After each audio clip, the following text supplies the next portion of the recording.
What's up, everybody? It's Noah, and I am back finishing up week 2 of Heroes of the Storm free to play. Definitely been a tough week. Haven't been having a whole lot of success in a lot of these games. Just a matter of, tricky team compositions, sort of unbalanced games in general. But hey, we're back doing another game as Kharazim the Monk. As you can see, he is going to close up our support quest as well as our Play 8 quest, which is going to put us, if we win it, just inside another 2,000 golds with which we will purchase Raynor. This is the last game of the week before the new heroes roll over in the rotation, starting tomorrow on Tuesday.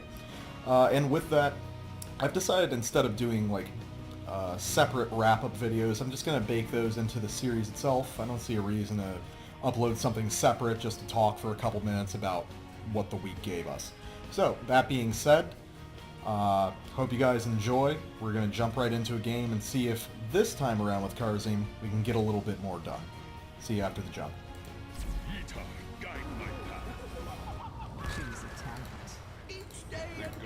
Alright guys, we are zoning in again on Garden of Terror, the worst map on the planet. Taking Transcendence at level 1. Take a quick look. I'm going to be going with a very standard Kharazim build this day. Take a quick look at the comps. We have myself as Kharazim, Falstad, Muradin, Zagara, and Vala versus Tyrael, Vala, Kharazim, Tassadar, and Falstad. Worth noting is that on our team, the Muradin, Falstad, and Zagara are part of a 3-stack, which is good. Kharazim probably isn't the absolute best support for this comp, but, I mean, he's flexible enough that he'll probably be alright. So, just gonna head mid lane with Muradin, kind of see what happens. Looks like we got Vala mid. I'm not gonna bother chasing her. I know I'm not gonna get that kill, so why waste it? So, we're just gonna kind of see how this game plays out. We've got very similar comps on both sides, but we have the full support where they have the half support, so I should be easily cleaning up in terms of healing numbers. But who knows if that'll translate to a win or not. Putting a lot of damage off on Falstad right there. One of the underrated things about Muradin really is just how much damage he's actually able to put out for a warrior. We got Tyrael, Falstad mid. With me right here, there's very little chance you're going to be able to take either of us down. I'm just putting out too much passive healing because of my trait. And especially at this low level before the scaling really hits. It's just not really worth it to confront someone with a Kharazim in lane unless you're going to do something crazy. We lose our Vala. I think that's top lane. Yeah, top lane. Not sure what happened there, but that's fine. She's not part of the stack, so I'm not really concerned about her. Whenever you see a stack on your side and you're not part of a stack yourself, I'd say it's a really good idea to kind of roll with whatever the stack does. Obviously, those are the guys who are in the closest communication. They're going to have a very organized idea of what's going on. So, with that being said, I'm going to basically go with the flow with whatever decisions they try to make and just support them as well as I can. Vala's coming in on me here. I've got Muradin up top. It looks like he's going to go for a quick kill on Vala, but we need to hit that Stormbolt. Okay, we do manage to take out the Vala, and actually we have a good opportunity to kind of clean everything up right here. We will be able to out-damage this Kharazim, and he has no blink point. I don't know why he just stood in and didn't even attempt to walk away, but hey, that's 2 kills for us. Gonna take Protective Shield. We also managed to pull a kill on that Falstad. Oh, well, I could have blinked across, but I was a little bit too slow. Will they get it? Yeah, and then we get the kill on the Tyrael too. Hey, that's looking pretty good. I'm pretty happy with how this is going. I mean, that's the power of having the stack on your side. Because it's a stack, that means that they're probably a little bit lower in terms of MMR than the enemy team. I managed to clean up that Vala right there. But the reality is that the communication advantage of being in a stack probably counts for several hundred, at least, MMR points in and of itself. Never underestimate the power that being in that stack gives you as far as communication goes. And that's one of the reasons that I'm saying that if you are a solo player who's ending up on the team with a stack, follow what they're doing. They have the communication on their side. They have pretty much everything. I'm going to loop around here and kill this Falstad. There we go. And just get to work on this Tyrael because I've got Zagara right here. Unfortunately, there is the enemy Kharazim, but the rest of the team seems to be coming down, right, or at least Muradin. And Muradin would probably be enough to get the kill. And I'm just going to get right out of there. Muradin's in kind of a tough spot. I'm going to throw the protective shield on him just to give him a little bit of breathing room. We will be able to take out that Tyrael as well, but unfortunately we are a little bit low on health. This is kind of precarious, but I'm just going to get in here with my Deadly Reach and try to heal everyone up as well as I can. Unfortunately, I'm very low on mana at this point, so I'm going to at least dip back for a drink, and then we will get to work on this other terror down here. We are about to hit 7. We got a talent over on the enemy team. I'm going to take Echo of Heaven because I can't see a really solid reason to get Cleanse. Possibly if Tyrael goes Judgment, but again, I'm not really concerned about it. So, gonna get to work on this terror. We're about to get our Garden Terror, and we're going to deny one for the enemy team, so that's all good. Gonna get in here, just body block that Kharazim a little bit. He's not gonna be able to do anything. Really want to get on that Vala, but she's just too far away right now. But it's all good. We're gonna be patient. We're gonna work down this terror, get ourselves our own terror, and I was hoping that Tyrael was going to be caught there, but unfortunately not. For the protective shield on Falstad, just to soak a little bit of that damage and give him some quick little heals. Ooh, unfortunately I'm in tower range. Wasn't paying attention. So we clean up that terror. We've spawned our own Garden Terror back at base. It looks like Vala is backing for it. I kind of prefer tank doing it, but hey, you know, if it works, it works. Alright, good body blocks on the part of Muradin right there, but with, get out of there, little Muradin. Yeah, with Kharazim there, the advantage that Kharazim really gives you, Kharazim with Transcendence that is, which as I always say, is the only trait that you should be taking, unless you have some very, very distinct strategy in mind. Is that passive healing. You have to treat him a little bit like a Brightwing in that sense. His burst is not great apart from Divine Palm and if you get Echo of Heaven, it's pretty decent. But overall, you want to use him to just kind of passively keep the team topped off and extend those engagements into these kind of wars of attrition, which is going to allow your team to succeed just because you have healing that's suited for that.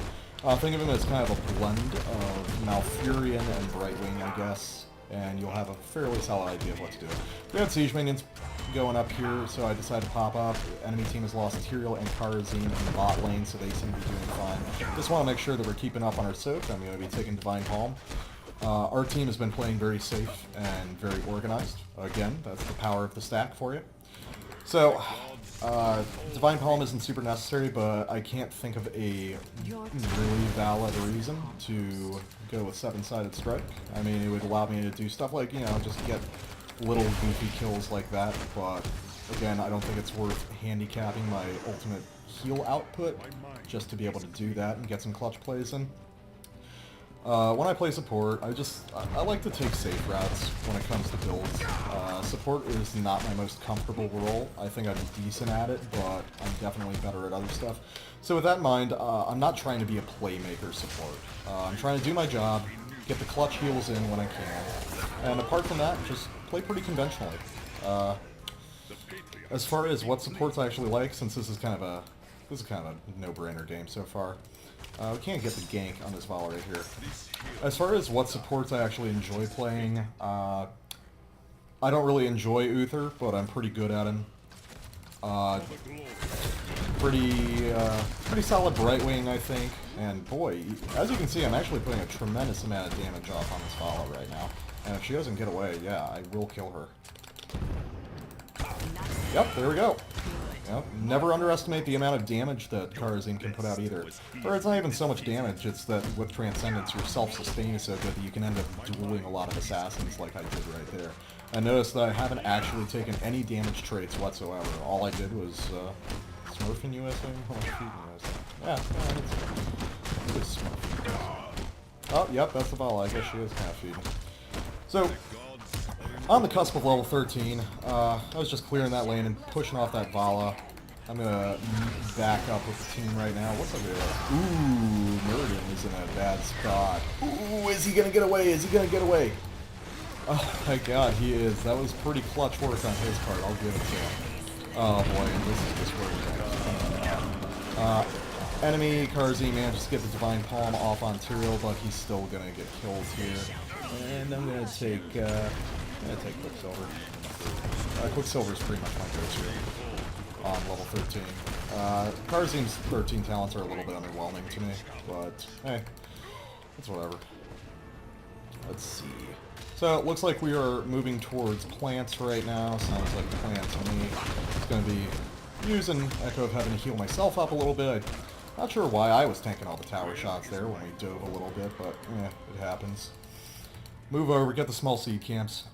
If you guys haven't seen, Dreadnought of Tempo Storm did a really good video on his Twitch channel that was centered around kind of intermediate strategies on all the different maps in the game. It's a great video. I highly recommend it. If you check out the Heroes of the Storm Reddit, it's probably still on the first couple pages. I definitely recommend, if you're a beginner or an intermediate player, checking it out.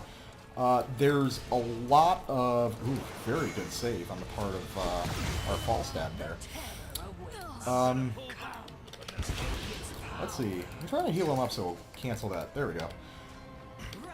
Anyway, as I was saying, very good video. There's a lot of strategic stuff that he talks about that you're not going to be able to pull off in quick match, but at the same time, it's great stuff to keep in mind, and just kind of the philosophical ideas he has about his gameplay are really solid for the most part.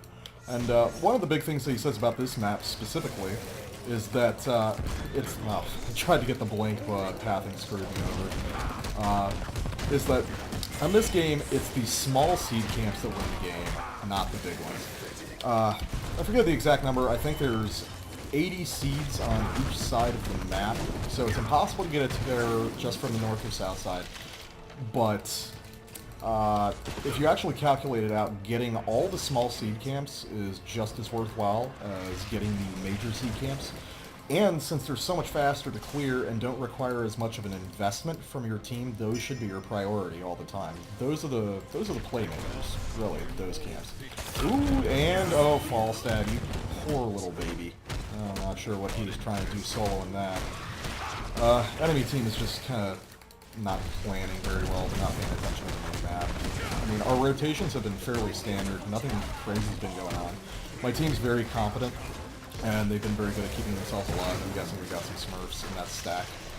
But, not sure why the enemy team is trying to do some of the things that they are. Okay, I'm just gonna keep punching away at this Tyrael. Oh, we managed to get a great Maw on that Tassadar in the middle of Archon right there. Doesn't matter that he just faded away on us. Where did he go? That should be enough. Did we take him out? I have no clue where he might have gone. Yeah. Pretty clever on his part. Anyway. Vala is back in base. We've got Muradin's going to be healing himself up. No problem. I'm going to take Circle of Life just because we're stacking up pretty heavy, and I might as well maximize my healing output. Alright. Looks like Falstad has the same idea as me. Pretty good. Not sure why Muradin was trying to back there. I mean, he's pretty good on health and mana. We do have probably an opportunity to catch this Kharazim out. At this point, HOTS is a game that you can never call super early, but I'm pretty much going to call this game. The enemy team is not going to win. They're just mechanically not good enough. Just straight up, and it's kind of a good thing to say, but you can just kind of tell when people are outclassed, and this is definitely one of those situations. I'm going to throw a protective shield on Muradin, not that he really needs it, but hey, why not? We're about to get the ace, and we could probably push this into a win, considering that we have a Garden Terror who's basically full.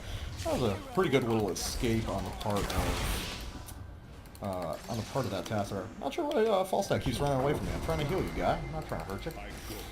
We managed to take bot keep. We're going to take mid keep too, as soon as the plant gets down. Just trying to help out the Terror a little bit here. And after that, I mean, we've got 4 levels on the enemy team. We can probably just push directly to core. This is a situation where I would say Mercy rules can apply. Well, Falstad might have gussed us off the core. It's not really going to stop us, though. We still have Garden here. Tyrael using Judgment on the Gardens here, of all things, seems questionable. Oh, I didn't even realize he had a Palm Mine. I would have stopped attacking otherwise. But yeah, I think we're just going to push in and end this right now. I don't see a great reason. That's a pretty cool Maw technique right there. Just stopping them from escaping. Quite a few. I'm guessing that's the answer to that question. Quite a few. Anyway, that's going to be a win for the friendly team. Wow, I like that guy. 42069, indeed. Sorry if the commentary was a little bit boring there, but that was a really brainless game. I kind of sleepwalked through that one. Oh, we're only 10 gold away from getting Raynor, but oh well, we'll get that tomorrow, no big deal. Well, we got the event quest, the daily, and both the dailies complete. Got Kharazim up to level 3.5, or about halfway to level 9. Our next reward's at level 10, but whatever. Anyway, let's check out the stats. Let's check out what build Tassadar was doing. Tassadar went Conjurers and went... he went some build, I can't even tell what that is. Zagara went pretty conventional. Muradin went mostly conventional, although Dwarf Launch is a really strange choice. Pretty standard, well, kind of a mix-up, mostly auto-attack. Falstad, myself with a standard Kharazim build, and kind of a reversed hybrid Vala right there. Okay, anyway, just talk about the stats for a second. My healing was obviously off the charts compared to their Kharazim. Let's see, their Kharazim went Insight. I don't know why this keeps happening.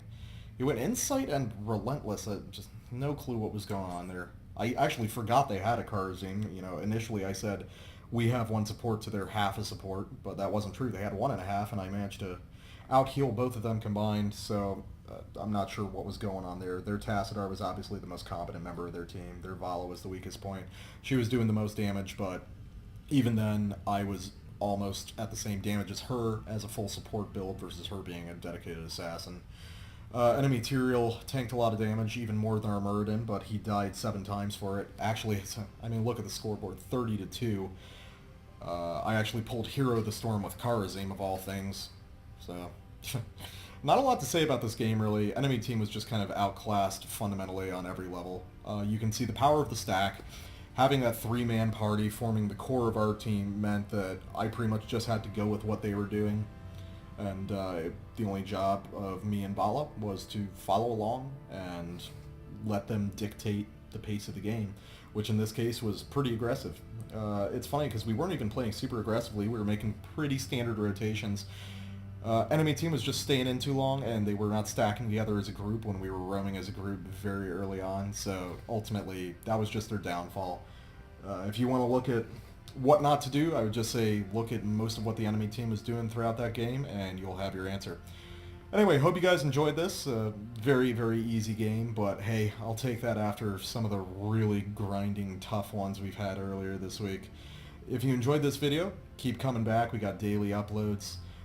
One thing I do want to mention, not sure if I said this yesterday, but I am looking to start a series analyzing replays from beginner and intermediate players.